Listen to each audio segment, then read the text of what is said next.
Greetings, everyone. My name is Ellie, and before I begin my story, I want to offer a trigger warning as it involves instances of abuse. I won't delve too deeply into the details, but I feel it's important to share some of what I endured due to my monstrous mother-in-law. The regret I feel about marrying my now ex-husband, Jake, is profound. Initially, I believed Jake to be a good man, coming from a respected family. His mother, Chrissy, worked at a charitable foundation, while his father, Xavier, was a successful businessman. They seemed like the epitome of a great family, and I was happy to join them. However, everything changed after I married Jake. Chrissy's demeanor toward me shifted, becoming increasingly abusive. It began subtly, with her hiding my belongings and laughing as I frantically searched for them. She would then ask me to handle scalding hot pots, intentionally putting me in harm's way. On one occasion, she even spiked her chicken casserole with shrimp juice, knowing I was allergic, causing me to miss an important event. Her cruelty didn't stop there. She would make me slave over meals for hours, only to throw them on the floor. She'd feign innocence or claim it was all accidental. Once, she even tripped me intentionally during a family dinner, hoping to humiliate me. After enduring months of this mistreatment, I finally confronted Chrissy and sought help from Jake. I demanded to know why she was treating me this way.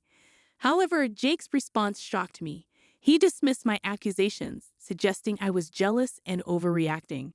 Despite knowing about his mother's manipulations, he chose to believe her lies. I pleaded with Jake to acknowledge his mother's abusive behavior, but he refused to see the truth. It was baffling and heartbreaking to witness the man I loved siding with his toxic mother over me. It felt like I had lost him, and the pain was unbearable. I was struck by a sudden realization as his words pierced through me like a thunderbolt. His mother's venomous accusation left me speechless, struggling to comprehend why he would condone such behavior. "Jake, your wife is overstepping all bounds," his mother interjected, her tone dripping with disdain. "If she persists in this behavior, we might have to show her the door. I always knew she was unworthy of our family, and now she's proving it. If you stand by her, you might as well leave with her. It'll help us make a clearer decision about your inheritance." In that moment, Jake's response shattered any hope I had left. "Mom, Ellie is being irrational right now," he declared, his allegiance wavering. "I don't support her at all. I promise she'll fall in line or you can kick her out. I won't object. You've always been the rational one, Mom. Thank goodness you see through her madness. It's unbelievable how she's blaming me for her own clumsiness and accusing me of abuse." The realization hit me like a freight train. Living with Jake's parents had been their demand, and Jake, reliant on his father's company for income, had succumbed to their wishes. Despite possessing assets, he lacked the courage to stand up to his parents, prioritizing his inheritance over our well-being. It was clear he was selfish and greedy, willing to sacrifice our happiness for his own gain. "What's wrong with you, Ellie?" Jake's words cut through me like a knife. "Are you trying to get us evicted? Seriously, Jake, is that all you have to say?" I retorted, my voice trembling with disappointment. "What kind of husband are you?" His response was chilling. "The kind that secures our future," he snapped. "You're insane to think I'd accuse my mom of such things. And don't drag me into your problems. If she's upset with me, do you think Dad will still give me my inheritance? Is your inheritance more important than your wife?" I pleaded, my heart sinking. "We don't need their wealth. Let's leave and buy our own home, a place where no one can abuse us." Jake's refusal was unequivocal. "Ellie, we could never afford a house like this," he dismissed. "I'm not going anywhere. You'll tolerate my mom and stop complaining. If you don't, she'll kick you out, and I won't lift a finger to help you." In that moment, the depth of his betrayal became painfully clear. When the realization hit me that my marriage had reached its breaking point, Jake's betrayal cut deep.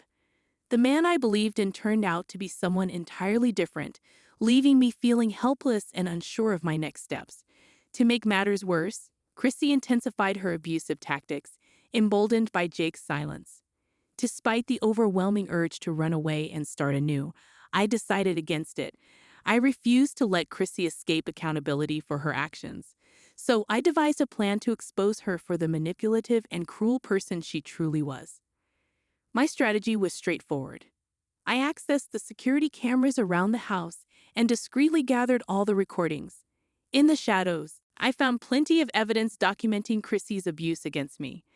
I meticulously compiled these damning moments into a video, saving it for a strategic moment. As Chrissy's birthday approached and a small celebration with invited guests loomed, including Xavier, I knew the time had come to execute my plan. The countdown began for my D-Day, the day I aimed to unveil Chrissy's true nature to the world. On Chrissy's birthday, she played her usual role of a jolly and sophisticated woman, seemingly caring and gracious, especially around guests. I chose to remain silent, biding my time until the moment was right. After the birthday cake was cut, I stood up and made an unexpected announcement. "Thank you, everyone, for joining to celebrate my dear mother-in-law, Chrissy," I began.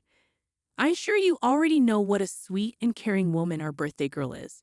Today, on Chrissy's birthday, I thought I should show you exactly how much of a good person she is. I've set up a screen to display a video I made about my great mother-in-law. Instead of words, let me allow you to see this dedicated video and make your wishes for our dear birthday girl." I played the video, fully prepared for any backlash. My friends were on standby, ready for a call if needed. After enduring years of abuse at the hands of my monstrous mother-in-law, I was done being a doormat. I stood up, exposing her two-faced self to everyone, caring little for the consequences, not for my mother-in-law, not for my husband. I was done. As the people watched the video I had painstakingly compiled over the last few months, a collective gasp of horror filled the room. Chrissy and Jake stood in a corner, overwhelmed by shock, while Xavier reflected on their reactions. My moment of truth had arrived, and I wasn't backing down. I couldn't bring myself to blame the man. Jake had been absent for days, unaware of the turmoil brewing in his own home. As the video came to an end, it was my father-in-law who broke the stunned silence. "What the hell did I just watch?" he demanded. Chrissy attempted to deflect, claiming the videos were fabricated and taken out of context. But my father-in-law wasn't convinced. "Fabricated?" he retorted. "You're suggesting Ellie went to such lengths just to humiliate you?" Xavier's skepticism fueled Chrissy's denial. "Ellie is doing this out of malice," she insisted. "I would never stoop to such levels." Chrissy's blatant lies grated on my nerves. She sought to discredit my year of suffering, painting me as the villain. It baffled me how anyone could believe her after witnessing her true nature firsthand. With a calm resolve, I challenged her. "So now you want to blame me for tarnishing your image, Chrissy. Let's call the cops and let them decide if the videos are genuine." Chrissy scoffed at the suggestion, dismissing the idea that the authorities would take my claims seriously. But her composure wavered when faced with the prospect of legal scrutiny. I had cornered her in a way she hadn't anticipated. By sheer luck, I discovered that some of Chrissy's friends, colleagues from the charitable foundation where she worked, were present. They cast disapproving glances her way, their fingers busy with their phones, likely informing their superiors about the unfolding drama. Unaware of the mounting evidence against her, Chrissy desperately tried to rally support from Xavier, accusing me of delusion and threats. But even Jake's feeble defense crumbled under scrutiny. His loyalty to his mother eclipsed his duty to his wife, a realization that left everyone stunned. Xavier, however, wasn't blind to his son's failings. He saw through Jake's weak excuses and Chrissy's manipulations. His anger simmered, fueled by a sense of justice that demanded retribution for the abuse I endured under his roof. In that moment, I knew Xavier would stand with me, his integrity outweighing the allure of family fortune. It was a turning point, one that would lead to the reckoning Chrissy deserved. When I finally mustered the courage to confide in Jake about the abuse, his response was disbelief and denial.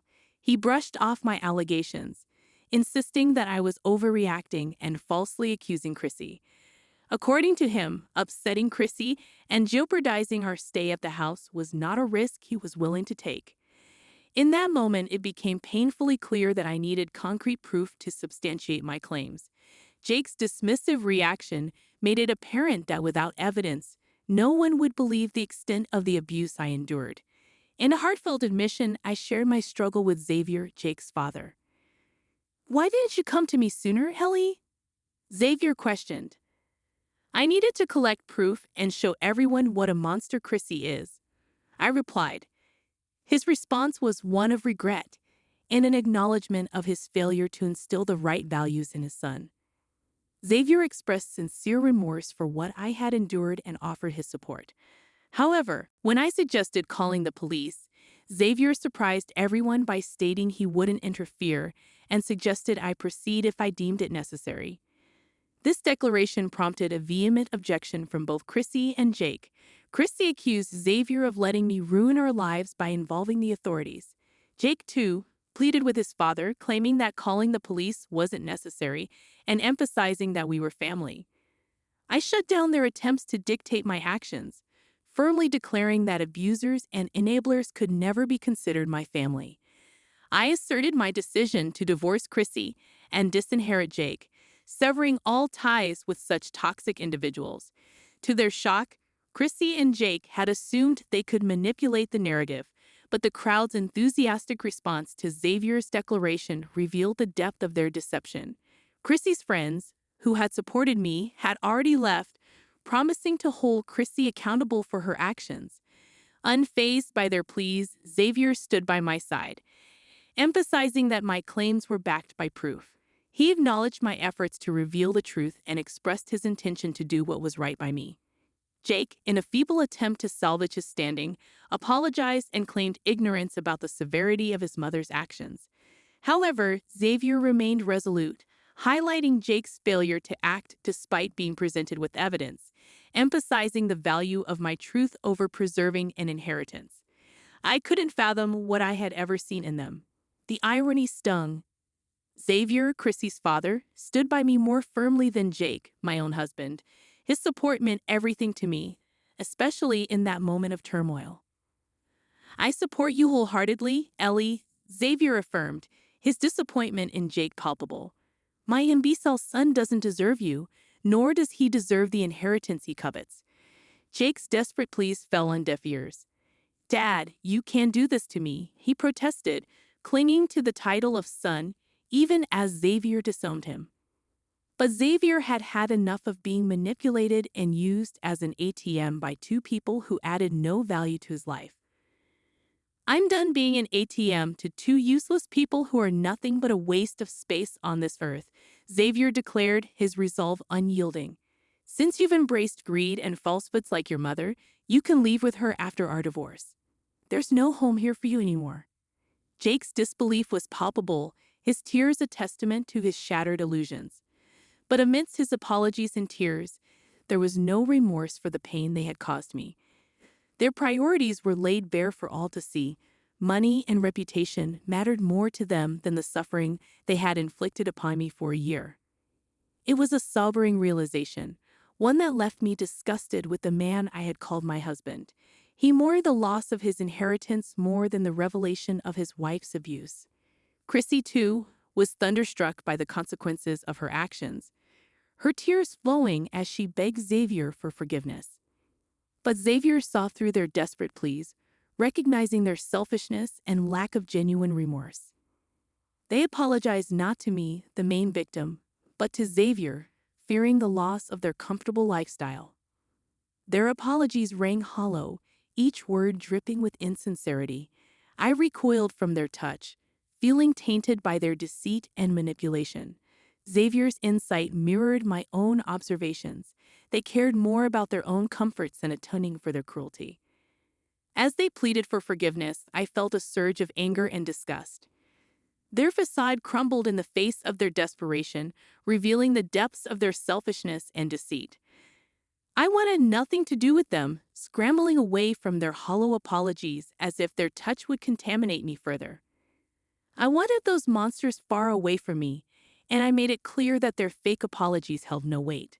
I saw through their remorse, recognizing it as a consequence of being caught rather than genuine regret. I scoffed at their attempts to salvage what they deemed a perfect family, finding the irony in their twisted version of perfection. Their pleas for forgiveness were absurd, especially when they claimed to love each other. The notion of us being family was laughable, considering their year-long abuse. Their fake apologies felt like jokes, and I reveled in the power I held over their uncertain futures. With a small smile, I dismissed their delusions, labeling them as nothing but leeches. Their apologies were prompted by self-interest, not genuine remorse, and I refused to forgive them. I made it clear that Jake and I were getting a divorce, asserting my decision despite his pleas and excuses.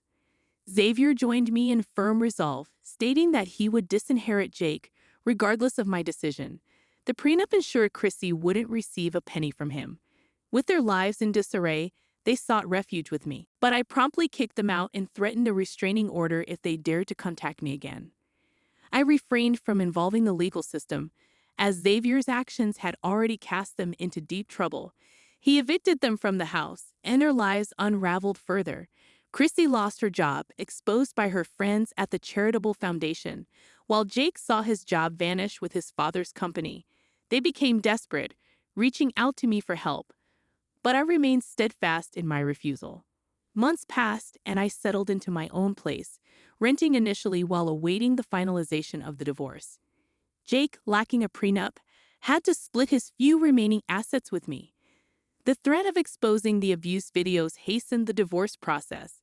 I eventually purchased a small flat, securing my independence from the toxic past.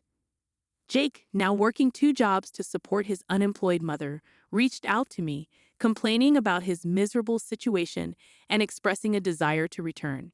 I scoffed at his plea, reminding him to enjoy his new life before hanging up. My revenge had been long and satisfying, and even after ceasing my actions, karma continued to catch up with them. Currently, I lead a good life, while Xavier has found his peace. On the other hand, Jake and Chrissy face the consequences of their actions, getting a significant dose of karma for the pain they inflicted.